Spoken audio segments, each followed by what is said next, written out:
Assalamualaikum warahmatullahi wabarakatuh.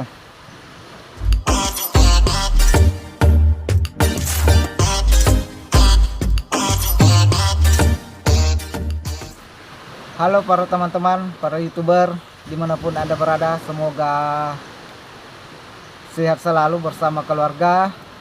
Amin ya rabbal alamin. Kita nyantai aja ya, jangan sok tegang. Bikin konten itu ya santai-santai aja, jadikan saja sebagai hobi. Karena kapan tidak dijadikan sebagai hobi akan menjadi beban ya. Beban apa? Beban pikiran. Karena mau berbuat ya, mau berbuat dan apa yang mau diperbuat itu selalu dipikirin ya, dipikirin sementara ada kegiatan utama, kegiatan pokok kita ya. Jadi itu menjadi youtuber sukses itu penuh rintangan ya, penuh perjuangan ya, penuh rintangan, penuh perjuangan. Namun di balik perjuangan itu, di balik rintangan itu ada hikmah ya. Hikmahnya apa? Ya, yang namanya hikmah setiap orang berbeda-beda. Apa yang hikmah yang ada pada diri masing-masing. Nah, sama dengan seni, karena menjadi konten kreator itu ada seni tersendiri ya. Ada seni tersendiri, bahkan ada kelucuan-kelucuan pada saat buat konten ya.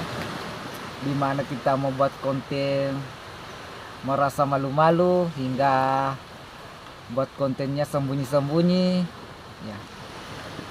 Ya, para pemula memang kadang kita merasa malu bikin konten, malu dilihat orang. Kenapa? Karena kita merasa apa ya, merasa tidak yakin apa yang kita buat itu ya bisa apa ya, berkualitas bagus, begitu ya maksudnya. Namun ya, namun kita juga apa, merasa ini ingin berbuat, ingin membuat konten, tapi merasa ini ya minder, apalagi kalau banyak teman-teman atau apa. Jadi contohnya seperti ini, saya buat konten kan banyak teman-teman di perahu. Saya buat konten, saya cari tempat-tempat, ternyata di sini ada villa kecil itu yang di belakang. Nah, di sini ada tempat duduknya ya. Saya manfaatkan aja, duduk-duduk sambil bercerita kepada teman-teman ya. Kepala gatal. Di sini juga gatal ya. Sedap. Ya. Oh, para teman-teman, kisah-kisah para youtuber itu kadang juga ngelucu ya. Kadang yang lain di pikiran buat konten, lain juga yang diperbuat. Nah, sekarang saya begini teman-teman. Sekarang nih mau cari kerja susah ya. Kita mau kerja itu sangat susah ya. Apalagi kalau tidak ada skill ya. Tidak ada skill, mau kerja ya hanya modal nekat aja mau kerja, tapi skill tidak ada, modal tidak ada, ijazah ada, pergi ngelamar di mana-mana ndak ada yang terima ya. Jadi saya sarankan kepada teman-teman ya, saya sarankan kepada teman-teman, kalau anda sudah berusaha sekuat tenaga kemana-mana cari kerja, ya coba-cobalah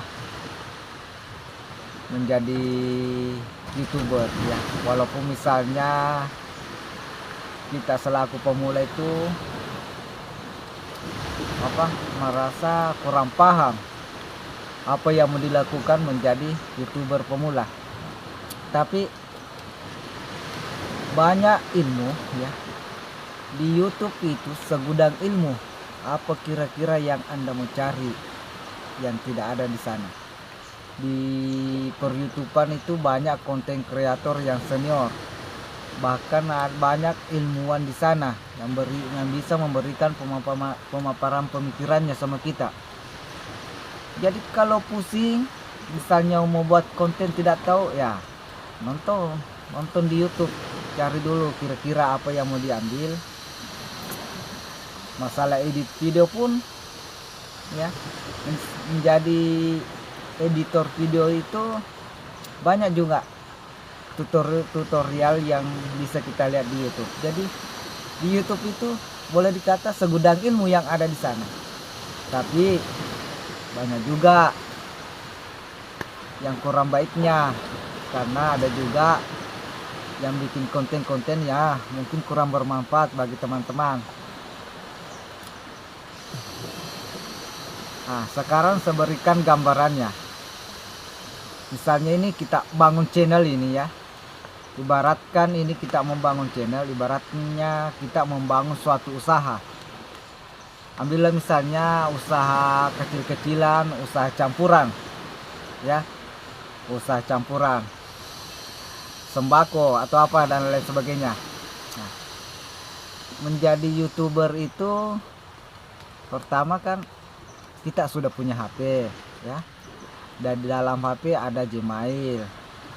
Dalam Gmail itu buatlah satu channel. Nah, setelah membuat satu channel ya, membuat satu channel, buatlah kontennya bagus atau tidaknya ya. Nah, nanti penonton yang koreksi, nanti subscriber Anda yang koreksi ya, baik dan tidaknya suatu konten Anda, nanti subscriber yang koreksi. Jadi kalau kita namanya pemula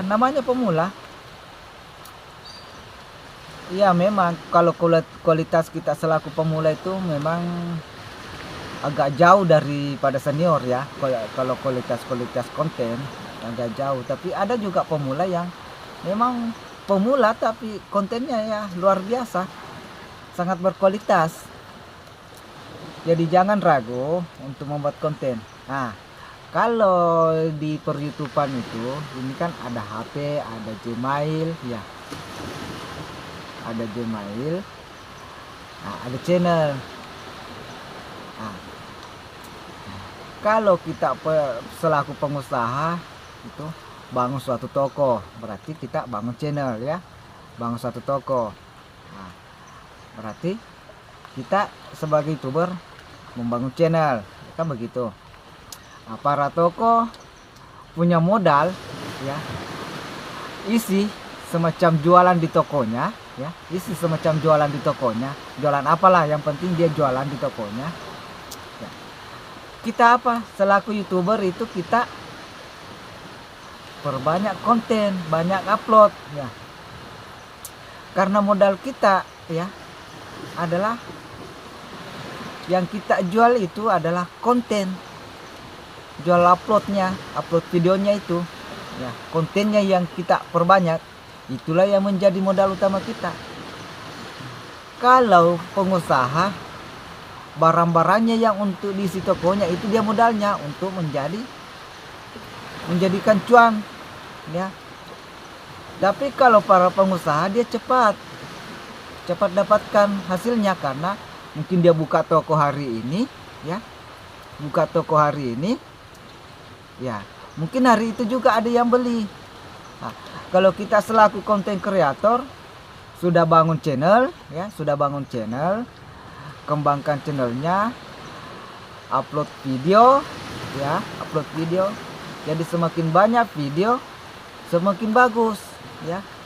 Sama juga yang punya toko, semakin banyak jualannya semakin bagus, semakin banyak cuannya. Kita konten kreator itu sebagai YouTuber, makin banyak kita upload video itu makin bagus juga. Namun hasilnya yang kita lakukan pada saat ini bukan pada saat ini juga kita dapatkan. Jadi itu ya.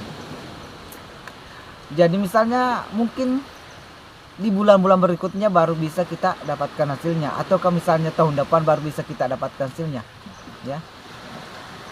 Namun setelah kita dapatkan hasilnya ya, kita tinggal nambah terus kontennya ya, supaya apa, makin banyak konten yang kita dapatkan dapat kita upload, semakin banyak juga kita cuannya yang didapat setelah monetisasi.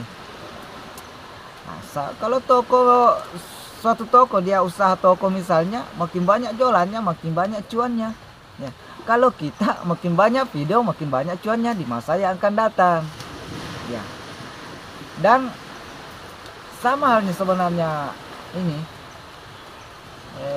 banyak seninya menjadi content creator. Yang lebih bagusnya lagi ada usaha toko, ada juga channel yang bisa kita kembangkan, jadi kita bisa dapat dua-duanya. Tapi kalau susah ya konten aja, untung-untung cari hiburan daripada ndak ada dikerja sama sekali. Tapi ya, menjadi konten kreator itu kalau memang Anda tekuni ya, kalau ditekuni ini bisa dijadikan pekerjaan utama, bahkan mungkin bisa melampau dari usaha-usaha yang lain kalau misalnya Anda tekuni dan memang apa yang Anda lakukan itu, yang kontennya itu yang kita buat itu memang banyak digemari masyarakat ya. Tapi usahakan jangan buat konten yang bikin orang resah ya, kayak macamnya menghina, kan tidak boleh.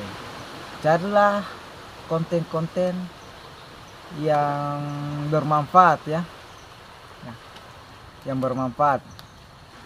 Kemudian kalau kita bikin konten itu misalnya dari awal itu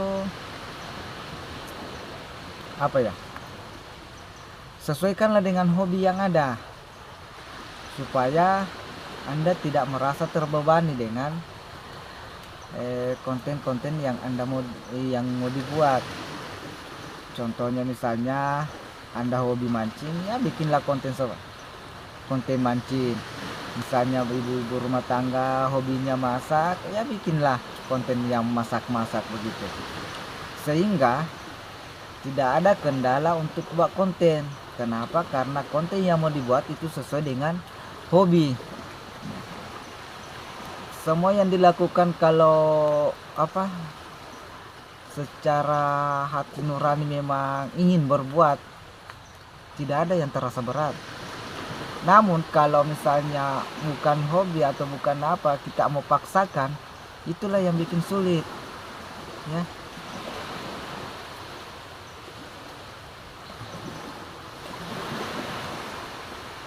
Oke teman-teman, mungkin sekitar itu dulu yang sempat saya sampaikan.